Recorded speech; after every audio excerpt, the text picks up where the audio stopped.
네, 오늘 하나님께서 우리에게 주신 말씀은 골로새서 3장 18절에서 24절까지의 말씀입니다. 우리 다 같이 하나님의 말씀을 한번 읽고 하나님의 말씀을 계속해서 나누도록 하겠습니다. 우리 다 함께 3장 18절에서 24절의 말씀을 함께 봉독하도록 하겠습니다. 시작. 아내들아 남편에게 복종하라. 이는 주 안에서 마땅하니라. 남편들아 아내를 사랑하며 괴롭게 하지 말라.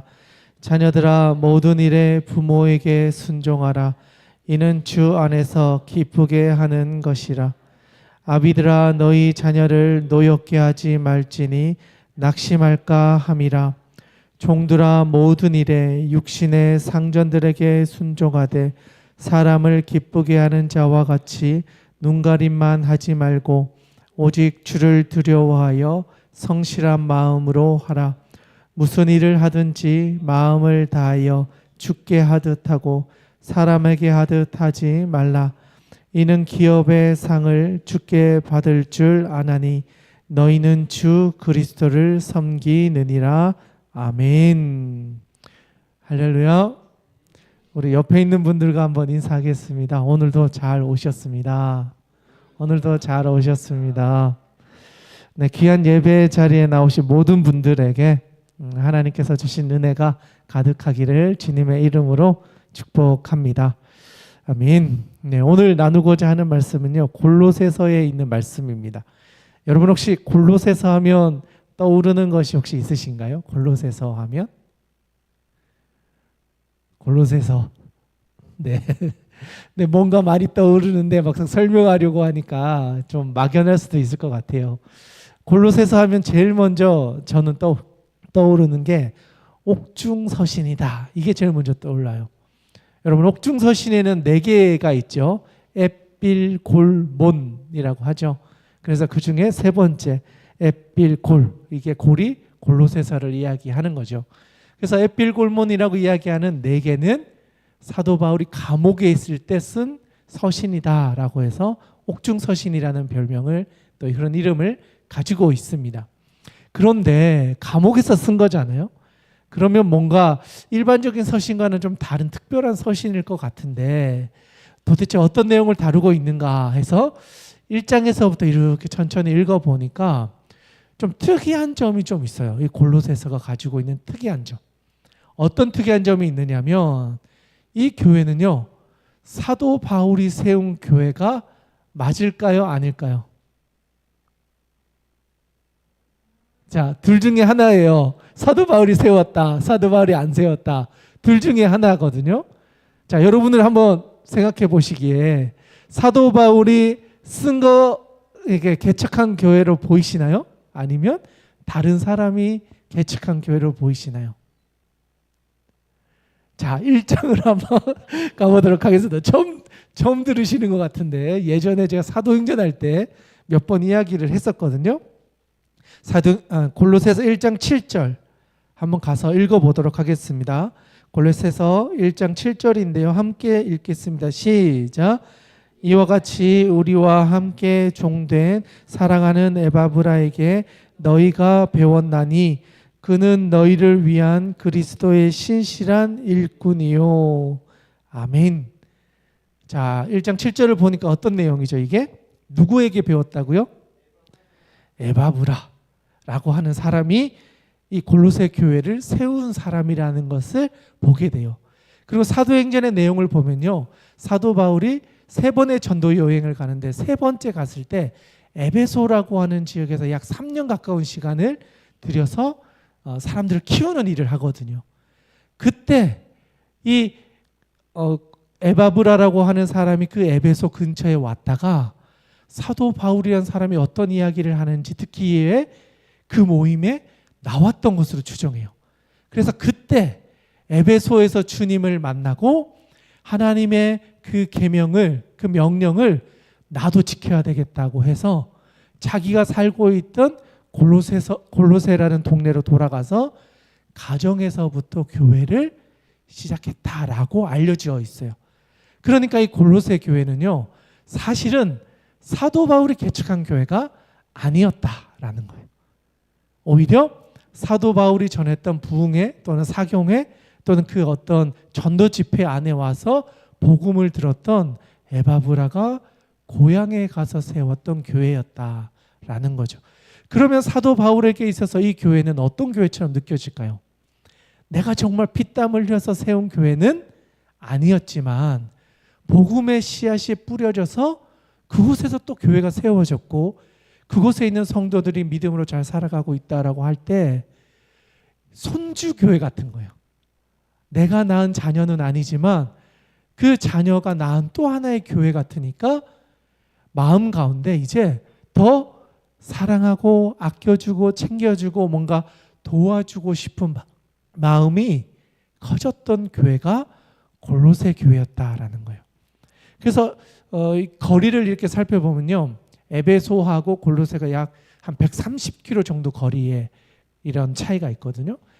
에베소는 거의 항구 도시라고 한다면 이 골로새는 좀 내륙에 있는 도시여서 어떤 면에서 보면은 에베소가 번창할 때 많은 사람들이 들어왔다가 여기에서 살 수 없는 몇몇 사람들이 주변 도시로 흩어졌을 때 어떻게 가게 되는 어떤 2차 도시 같은 그런 도시였단 말이죠. 그러니까 에베소 사람들이 많이 넘어가서 정착하면서 그 도시도 크게 되는 그런 도시였던 거죠. 그러다 보니까 믿음을 가졌던 사람들 중에 골로새로 넘어간 사람도 있고 골로새 지역에서 복음을 듣고 그곳에서 믿음 생활하는 사람들이 함께 공동체를 이루어서 살고 있었던 거죠. 그러다 보니까 이 공동체의 믿음의 뿌리는 강할까요? 약할까요? 약해요. 그러다 보니까 예수님을 믿는데 그럼 우리가 어떻게 살아야 되는지에 대한 질문과 그것에 대한 지침이 명확하지가 않았던 거예요. 그러다 보니까 예수 믿는 사람들은 어떤 사람이고 어떻게 살아가야 되는지에 대해서 궁금함이 너무 많은 거예요. 그러니까 이 궁금함을 누구로부터 이 답을 얻고자 했는가? 사도 바울에게 이 질문을 하고 그 답을 구하고 싶었던 거예요. 당장에는 감옥에 있지만 감옥에 있음에도 불구하고 에바브라가 배웠던 선생님이 계시니까 그분에게 찾아가서 복음에 대한 이야기를 듣고 우리가 고민하고 있는 삶의 문제에 대한 답을 찾고자 했다는 거죠.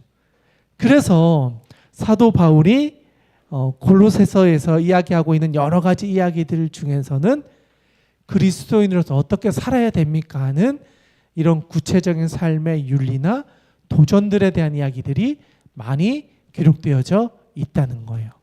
그래서 도대체 그러면 우리가 믿음을 가진 사람들은 어떤 모습으로 살아가야 되는가?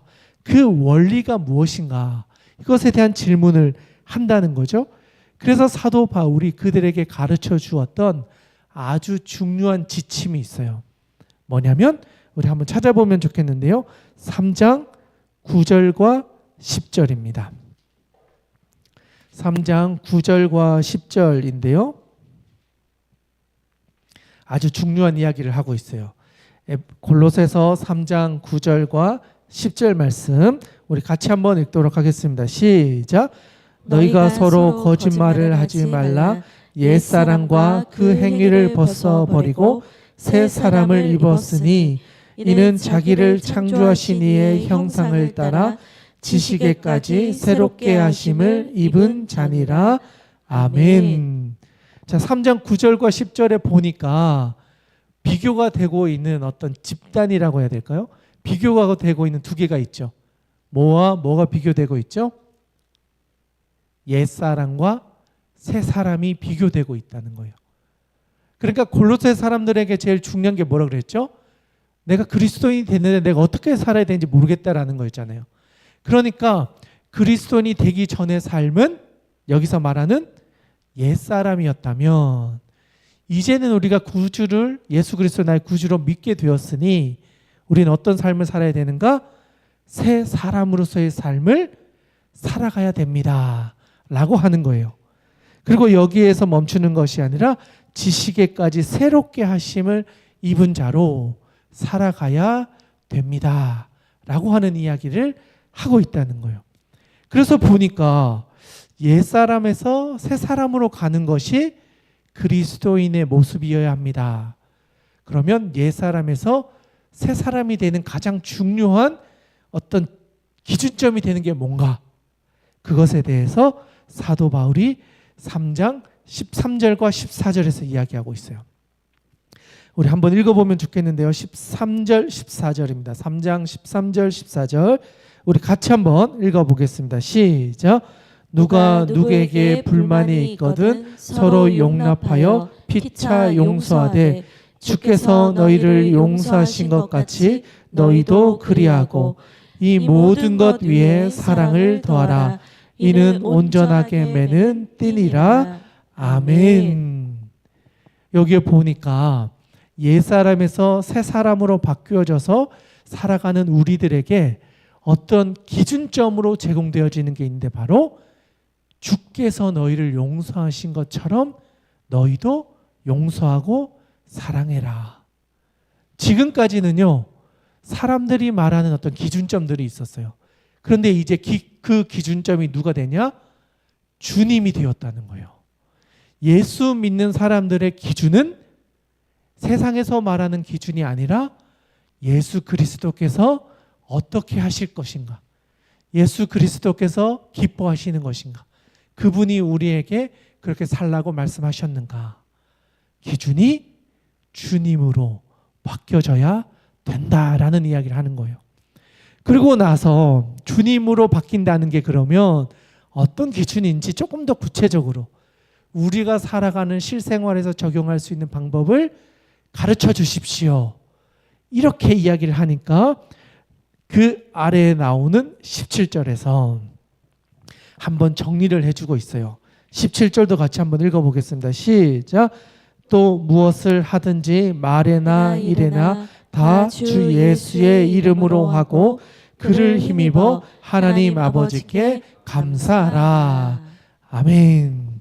여기서 이야기하는 것은 모든 것에 주 예수의 이름으로 하고 기준이 주님이 되어야 하고 주님께서 원하시는 것을 우리가 살아내며 하나님께 감사하는 삶을 사는 것이 그리스도인이 이 땅에 살아가야 될 모습입니다. 이렇게 가르쳐 주었다는 거죠. 그리고 나서 사도 바울은 친절하게도 이것을 구체적으로 우리의 실생활에 적용할 수 있는 시작점이라고 할 수 있는 관계, 특별히 가정 안에서의 관계로부터 이 문제를 세상의 관계로까지 확장해 가는 방식으로 우리가 어떻게 구체적으로 주님이 기준이 되어 살아가는 것이 어떤 것인지를 설명해 주고 있다는 거예요. 그게 바로 오늘 우리가 살펴볼 가훈표라고 말해지는 본문의 말씀이라는 거예요. 그래서 제일 먼저 이야기하는 게 뭐냐?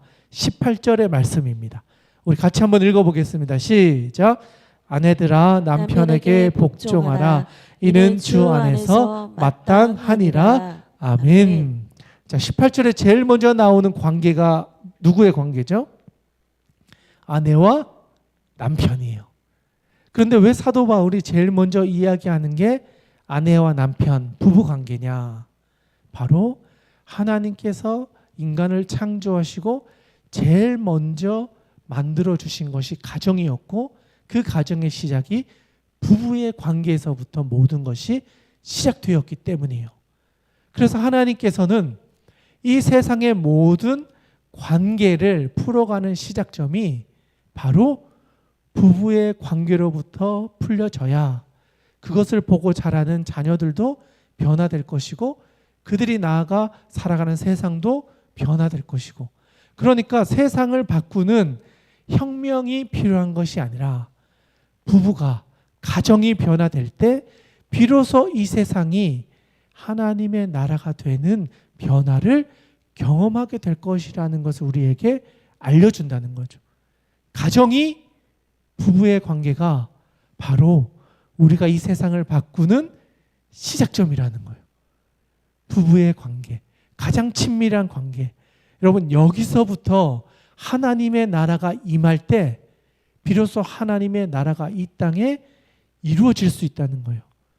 그만큼 부부의 관계에 대해서 하나님은 중요하게 여기셨고 사도 바울은 그것부터 관계가 회복되어져야 한다는 사실을 우리에게 알려주고 있다는 거예요. 그런데 이 부부의 관계에서 제일 먼저 이야기하는 것이 아내들에게 남편에게 복종하라. 이것이 주 안에서 마땅하다라고 이야기해요. 여러분 이 말에 동의하십니까? 네, 아멘이라고 하시는 분도 있고요. 웃으시는 분도 있고 좀 불편합니다 이런 이야기도 하시는 분이 있는 것 같아요. 그런데 이 이야기를 하던 그 당시의 배경을 알아야 돼요. 그 당시의 배경은요. 남자와 여자의 관계는요. 거의 주인과 종의 관계에 가까웠다는 거예요. 그런데 여기에서 사용하고 있는 이 복종하다라는 단어는요. 주종 관계에서 쓰는 복종의 단어가 아니었다는 거예요. 여기에서 사용하는 복종하다는요. 군사 용어인데 군대에서 상급자가 자기보다 조금 낮은 하급자에게 명령을 내려서 전투를 치를 수 있는 명령을 내린다 이런 뜻인 거예요. 그러니까 이 두 사람은요. 그러니까 적과 아군이 아니에요. 한편이라는 거예요. 운명 공동체에 있다는 거예요. 이 부부가 전쟁에 나아가는데 둘이 소통이 안 되면 전쟁이 진행되지 않아서 함께 죽을 수 있기 때문에 세상과 싸워서 이기기 위해서 서로가 소통하고 그 명령의 체계가 잘 진행되어질 수 있는 소통이 원만하게 이루어져서 너희들이 함께 이루어야 할 전쟁에서 승리할 수 있는 관계를 유지해라 이런 뜻인 거예요. 그런데 이게 번역할 땐 그냥 복종해라 이렇게 되어 있지만 여러분 단순한 복종이 아닌 거예요. 부부는요 운명 공동체이고 합력해서 전쟁에서 승리해야 할 한 팀이라는 거예요. 그런 의미에서 둘 관계 안에 소통이 중요하다는 것을 우리에게 기억해라. 이것이 누구에게 마땅하다? 주 안에서 살아가는 성도들에게 마땅한 일이라는 거예요.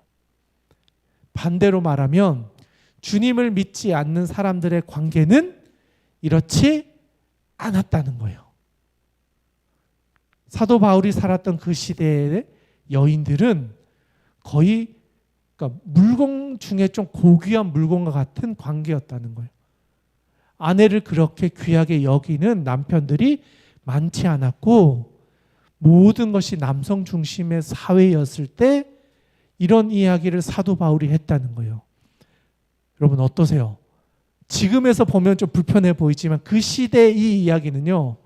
아주 파격적인 이야기였어요. 아내와 남편이 한 팀이니까 같이 힘을 모아서 승리할 수 있도록 소통해라. 여러분 이건 아주 혁명적인 도전이었다는 거예요. 사도 바울이 그것을 골로새 성도들에게 요청했다. 주님을 믿는 사람들의 관계는 부부 관계는 이런 모습으로 세워져 가야 된다라고 말했다는 거예요. 그리고 나서 늘 그렇지만 아내에게만 해야 될 게 있는 것이 아니라 남편에게도 해야 될 게 있다. 그런데 남편은 어떤 이야기를 하냐? 19절입니다. 같이 한번 읽어보겠습니다. 시작. 남편들아 아내를 사랑하며 괴롭게 하지 말라. 아멘. 자 여러분 18절과 19절 중에 어떤 게 더 어려워 보이세요? 네, 19절이 더 어려워 보여요. 자, 왜 어려운가? 여기서 사랑하며라고 되어 있잖아요. 근데 이 사랑하며의 원형이 아가페예요. 여러분 아가페는 어떤 사랑이죠? 네, 부모 자식의 관계이기도 하지만 보통 성경에서 말하는 아가페의 어떤 의미는요. 하나님이 우리를 대해서 사랑하시는 전적인 희생적 사랑을 이야기하는 거예요. 그러니까 부모, 특히 이제 어머님이 자녀를 향할 때 그런 사랑의 표현을 많이 쓰잖아요. 그런데 여기서 누구에게 요구하고 있어요? 남편에게 요구하고 있다는 거예요. 하나님이 이 땅에 예수 그리스도의 몸으로 오셔서 우리를 구원하기 위해 자기의 몸과 그 모든 것을 내어놓고 죽으시는 그 사랑을 남편에게 요구하고 있다는 거예요. 그러니까 어떻게 보면요, 18절보다 더 가혹한 게 19절이에요.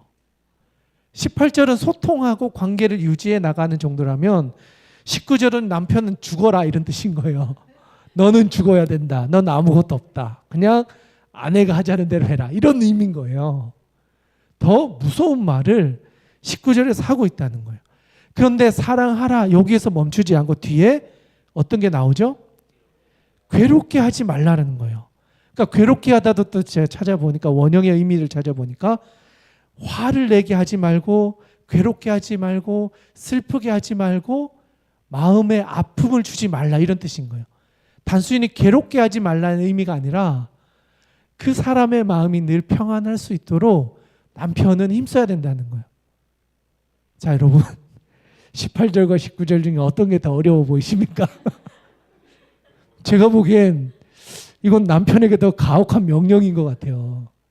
그런데 이게 부부 관계를 지키는 방법이라는 거예요. 그냥 보기에는 복종하고 순종해라 그러니까 이게 무슨 오늘날에는 맞지 않는 거야 라고 생각할 수 있지만 그들이 살았던 그 시대에 말했던 원어의 의미를 살펴보니까 전혀 다른 거예요. 오늘 이 시대에 만약에 우리에게 이렇게 살아가라 이야기하면 사랑할 수 있는 사람이 있을까요? 부부관계가 이렇게까지 나아간다면 싸울 일이 없을 것 같아요. 가정이 진짜 하나님의 나라가 될 것 같아요. 그래서 사도 바울은요, 이걸 이야기하면서 다 명령형을 사용하고 있다는 거예요. 해도 되고 안 해도 되는 게 아니라 예수 믿는 사람이라면 이런 인생을 살아야 됩니다. 살아내야 됩니다. 살아내십시오. 선택이 아닙니다. 그렇게 말하고 있다는 거예요. 그러니까 예수 믿는 사람들의 가정이 세상에서 살아가는 사람들의 가정과 다르게 보여지는 거예요. 골로새 성도들의 가정 안에서 이런 모습이 나타나니까 믿지 않는 사람들이 보기에 와, 저 부부는 어떻게 저렇게 사랑할 수 있지? 이 명령을 지켜야 되니까 더 사랑하는 모습으로 보여진다는 거예요. 그 가정에 하나님의 평화가 하나님의 나라가 완성되어진 것처럼 보여진다는 거예요. 서로가 이렇게 살기를 힘쓰니까. 그런데 반대로 예수 믿지 않는 옛사람에 속했던 사람들의 가정은 이런 평등한 관계나 서로를 인정하고 사랑하는 훈련이 전혀 실행되지 않는 가정이었다라는 거예요. 그러니까 오늘의 지침을 따라 살아가면 야, 저 사람들은 예수 믿는 가정이야. 저 부부는 진짜 예수님을 따르는 부부야. 이게 말하지 않아도 증명된다는 거예요. 하나님의 사랑으로 아내를 사랑하고 우리가 한 팀이 되어서 전쟁에 승리하려면 소통을 잘해야 되니까 남편의 말에 순종하고 남편은 그 아내의 마음을 괴롭게 하지 않고 슬프게 하지 않기 위해 그 아내의 마음을 살피고. 여러분, 이 정도 되면 완벽한 가정 아닌가요? 아멘.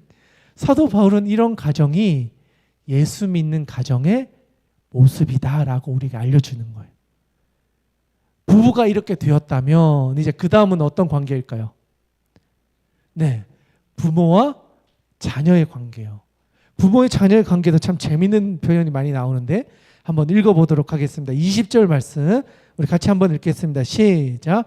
자녀들아, 모든 일에 부모에게 순종하라.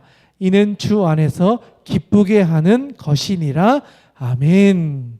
자, 20절에 보니까요, 어떻게 표현하냐면 자녀들아, 모든 일에 부모에게 순종하라. 근데 여러분, 여기서는 어떤 단어를 쓰고 있죠? 순종이라고 되어 있잖아요. 여러분, 그 18절에 나오는 복종하고 20절에 나오는 순종하고 어떤 게 더 강한 어조로 느껴지세요? 18절의 말씀이 더 강하게 느껴지잖아요. 그런데 실제로는요, 20절이 더 강한 표현이에요. 한글로는 순종하라 되어 있지만 더 강한 메시지예요. 그래서 18절에는 군사 용어였기 때문에 복종이라는 단어가 더 어울렸다면 20절에 나오는 이 순종하라는 단어는요, 얼마나 강한지 이 단어의 뜻이 아래에서 듣고 그 말씀을 영접해서 받아들이다 이런 뜻이 있어요. 그래서 이거는요 상하 관계를 넘어서 거의 주종 관계에 가까운 명령이에요. 그러니까 부부 관계는 한 팀이어서 같은 명령을 수행하는 그런 관계에서 명령을 내리고 순종하는 거라면 여기는요 거의 주인과 종에 가까운 관계에서 명령을 했을 때 그것을 성취해내는 걸 말하는 거예요. 훨씬 더 강한 명령이라는 거예요. 그런데 한글로는 순종하라 되어 있으니까 그래도 복종보다는 덜하니까 할만하지라고 생각할 수 있지만 사도 바울의 뉘앙스는 부모와 자식의 관계는 거의 주인과 종에 가까운 관계로서 부모님이 하시는 말씀을 아래에서 듣는다는 것은 그만큼 겸손한 자세로 부모님의 말씀을 경청하고 그 말씀을 영접한다는 것은 그분의 말씀이 내 마음판에 새겨져서 그 말씀을 이루는 것을 내가 기뻐하는 것을 의미하는 거예요. 그러니까 단순히 말씀을 귀로만 듣고 끝나는 게 아니고요. 귀로 듣고 마음판에 새기고 살아내기 위해서 내가 그래 어머니의 말씀을 내가 지켜야지. 아버지의 말씀을 내 마음판에 새겨야지. 하면서 살아가라는 거예요. 이게 어떤 것이다? 주 안에서 기쁘게 하는 것이라는 거예요. 하나님께서 부모와 자식의 관계는 거의 하나님과 그 하나님이 보내신 그 아들과의 관계처럼 아주 강한 명령의 복종과 순종의 관계를 가지고 있다. 그래서 어릴 때 부모님이 아이들을 양육하고 훈련시키는 것에 대해서 조금은 강하게 할 필요가 있다는 거예요. 어릴 때부터 평등한 관계로 이 아이를 대하는 것이 아니라 이 아이를 내가 잘 키우기 위해서는 거의 그렇다고 해서 막대라는 의미가 아니고요. 내가 이 아이의 주인이기 때문에 이 아이의 인생을 책임지고 양육하고 키워가야 될 책무가 있다 이런 의미인 거예요. 이게 주님을 기쁘시게 하는 원리다라고 말해줘요. 그런데 요즘은요 인권이라는 이름으로 이런 것들이 너무 약화되어져 가고 있어요. 부모님과 자녀와의 관계도 평등하다, 인격적으로 평등하다라는 논리로 아이를 때리면 안 되고 아이에게 막 강하게 하면 안 되고 막 그런 이야기를 많이 해요. 그런데 여러분 성경은요 아이 양육을 위해서는 회초리를 들어서라도 그 잘못된 행실과 잘못 가는 것에 대해서 견책하고 가르치라라고 이야기해요. 그게 부모의 의무라고 가르쳐요. 그리고 오늘 본문 말씀에서도 부모가 자녀를 그렇게 가르치는 것이 하나님께서 우리 부모에게 주신 책임이라는 것을 기억해라 라고 말해준다는 거예요. 그리고 나서 부모들에게만 명령하지 않았겠죠. 자, 그러면 이제 그 다음 절에서는 이제 어떤 이야기를 하는가? 자녀들에게 이런 것을 요구했다면 아비들, 부모들에게는 어떤 걸 요구하는가? 21절 같이 한번 읽어보겠습니다. 시작. 아비들아 너희 자녀를 노엽게 하지 말지니 낙심할까 함이라. 아멘. 자, 21절에 보니까 어떻게 나오죠? 아비들아. 여기서 말하는 아비들은요 파테르라는 단어인데 이거는 여기서 말하는 아비라고 되어 있지만 양육자 이런 뜻이 있어요. 그러니까 이거는 부모를 다 의미하는 거예요. 아빠만 이야기하는 게 아니고요. 양육을 담당하는 사람아 이런 뜻인 거예요. 보통 우리는 이거 부모라고 이야기를 하는데 자 부모들에게 너희들은 자녀를 노엽게 하지 말래요. 자 노엽게 하다 이걸 찾아보니까요. 애들이 화나지 않게 만들어라는 거예요. 그러니까 애들이 우리가 아무리 사랑의 매로 또는 사랑의 훈계로 하더라도 아이들이 화를 낼 정도까지 가지는 않도록 지혜롭게 양육해라는 거예요. 이것도 어려운 일이에요. 참으로 어려운 일이에요. 부모들이 화가 나면요. 그 화에 못 이겨서 아이를 때릴 경우가 있어요. 이런 것들에 대한 경고인 거예요. 스스로 내가 일어난 이 분노를 내가 컨트롤하지 못해서 아이를 학대하거나 혼내거나 이 아이에게 상처 주는 일은 하지 마라. 부모로서 아이들을 양육한다라는 것은 양육의 의미가 그거잖아요. 내 소유가 아니라 누가 나에게 위탁을 해서 내가 임시적으로 맡아서 그 아이를 키우는 거잖아요.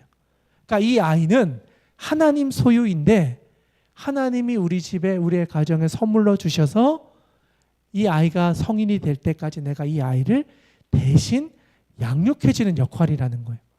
그렇기 때문에 이 아이가 잘 자라갈 수 있을 훈육의 과정을 담당하는 거지, 이 아이를 막 정신개조해야 돼 그러면서 막 학대하거나 함부로 하는 것이 아니다. 여기에서 말하는 것은 아이들이 화나고 열받고 분노하게 만들지 마라. 왜? 뒤에 낙심할까 염려된다는 거예요.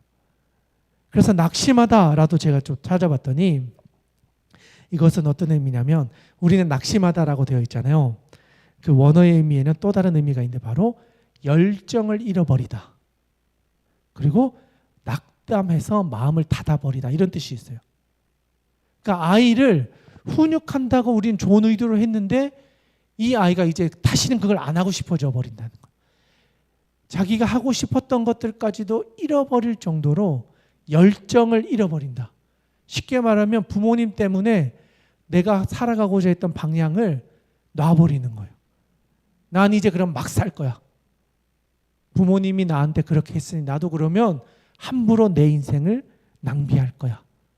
이렇게 나가버릴까 봐 부모는 늘 주의해야 된다는 거예요. 양육하고 훈계할 수 있지만 이 아이가 낙담하고 이 아이가 분노하고 열정을 잃어버려서 내 인생 내 마음대로 살 거야 라고 나아가는 것에 대해서는 부모가 주의해야 된다. 자, 여기서 보면 여러분, 부모님이 해야 될 일과 자녀가 해야 될 일 중 어떤 게 더 어려워 보이세요? 둘 다 어렵죠. 둘 다 어렵죠. 그래서 예수님께 그 사도 바울은요, 늘 주님 안에서, 주님 입장에서 계속 그 하나하나가 끝날 때마다 이것이 주님의 뜻 안에서 주님이 기뻐하시는 뜻이니까 하면서 주님이라는 단어를 계속해서 제시하고 있어요. 그러니까 아까 이야기했지만 옛사람에서 새사람으로 변화되는 사람의 기준이 바뀐다 그랬잖아요. 세상에서는 사용하지 않지만, 세상의 방법은 아니지만 우리의 기준점이 누구냐? 주님이라는 거예요. 주님이 기뻐하시니까 우리가 이것을 선택해야 되고, 주님이 우리에게 명령하셨으니까 우리가 이것을 선택해야 되고, 주님이 이것을 원하신다는 것을 안다면 우리는 이런 삶을 살아야 되지 않겠습니까? 이런 권면을 계속해서 하고 있다는 거죠. 그리고 나서 마지막, 원래는 이제 4장으로 넘어가기도 하는데 이제 22절에서 24절까지 말씀 우리 같이 한번 읽어보도록 하겠습니다. 함께 읽겠습니다. 시작. 종들아 모든 일에 육신의 상전들에게 순종하되 사람을 기쁘게 하는 자와 같이 눈가림만 하지 말고 오직 주를 두려워하여 성실한 마음으로 하라. 무슨 일을 하든지 마음을 다하여 주께 하듯 하고 사람에게 하듯 하지 말라. 이는 기업의 상을 주께 받은 줄 아나니 너희는 주 그리스도를 섬기느니라. 아멘. 자, 여기서 말하는 종들아라고 하는 것은요, 우리가 세상에서 경험하게 되는 사회생활이라고 보시면 훨씬 더 이해하기 쉬울 것 같아요. 세상에서 만나는, 어떻게 보면 직장에서 만나는 상사, 또는 사회생활을 하면서 만나게 되는 또 다른 어떤 파트너들, 그 사람들과의 관계에서 우리가 어떻게 되는가 보니까 상전들에게 순종하라 라고 되어 있어요. 근데 여기서 말하는 순종은요, 20절에서 말하는 부모가 자녀에게 순종하는 단어와 똑같이 사용하고 있어요.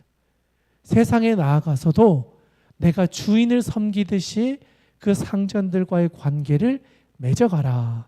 왜냐하면 사람을 기쁘게 하는 자는 눈가림으로 인세상을 살아가지만 그리스도를 믿는 사람은 주님을 두려워해서 성실한 마음으로 살아가는 사람이기 때문이다 라고 말해주는 거예요. 그러니까 기준이 사람들에게 맞춰져 있는 것이 아니라 주님이 기준인 거예요. 주님이 나를 통해 이 땅 가운데 이루실 그것을 이루기 위해서 나를 사용하시는데 내가 세상의 기준에 맞춰 살면 안 된다는 거예요. 우리의 기준이 세상과는 달라야 돼.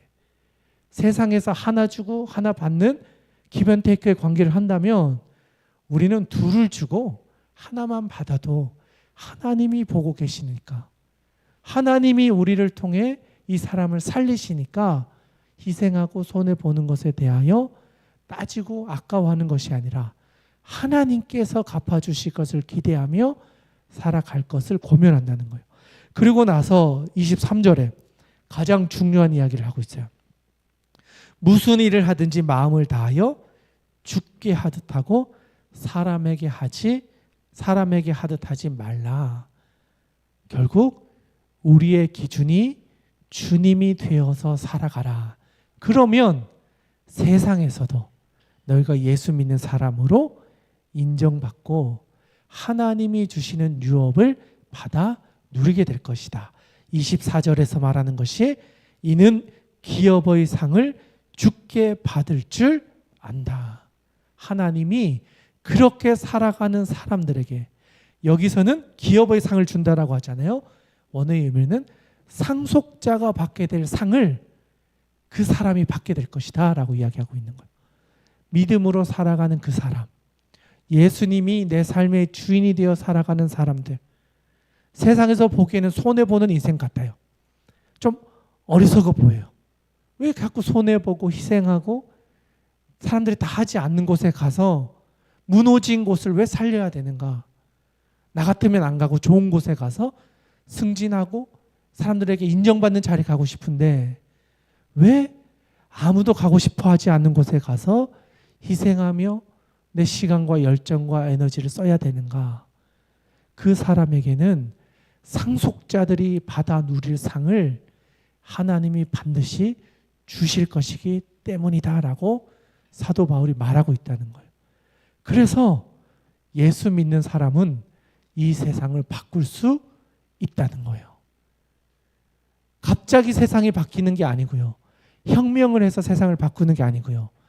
예수 믿는 사람이 주님이 기준이 되어 살아갈 때 그 가정이 변화되고 부부의 관계와 부부와 가정의 어떤 자녀들과 또 그들이 살아가는 세상이 바뀌어져서 하나님의 그 은혜가 그 사람의 삶의 자리에서 열매 맺혀짐으로 하나님의 샬롬이 이 땅 가운데 이루어지게 된다는 거예요.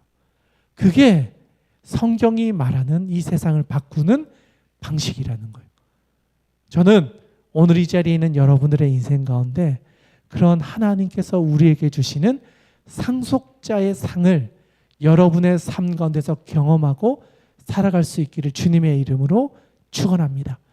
여러분의 인생의 기준이 세상 사람들의 기준이 아니라 성경에서 말하는 하나님 아버지께서 기뻐하신 뜻, 주님이 우리에게 명령하신 뜻이 기준이 되어서 주님이 원하시는 것을 선택해서 살아갈 때 하나님은 우리를 통하여 우리가 행할 수 없는 더 놀라운 일들을 이루어 가실 것입니다. 죽게 하듯 이 세상에서 살아간다면 우리는 세상이 감당치 못하는 사람으로 하나님 나라 일꾼으로 귀하게 쓰임받게 될 줄로 믿습니다. 그렇게 살아가는 저와 여러분 될 수 있기를 주님의 이름으로 축원합니다. 함께 기도하겠습니다. 하나님 아버지, 오늘 우리에게 주셨던 이 귀한 말씀을 우리의 마음판에 새기며 나아갑니다. 주님이 우리의 삶의 주인이 되어 주셔서 이 세상 모든 관계에서 죽게 하듯 고람되어 정신으로 살아가는 우리 모두가 되게 하여 주시옵소서. 그리하여 우리가 가는 곳곳마다 그리스도의 이름이 나타나게 하시고 성령의 능력이 나타나 하나님의 영광이 되는 인생을 살아가는 주하교회 모든 성도들 되게 하여 주시옵소서. 하나님 아버지께서 우리를 그렇게 사용하여 주실 줄 믿사오며 오늘도 우리를 통해 일하시는 우리 구주 예수님의 이름으로 기도드리옵나이다. 아멘. 이 시간 우리 같이 좀 기도하며 나아가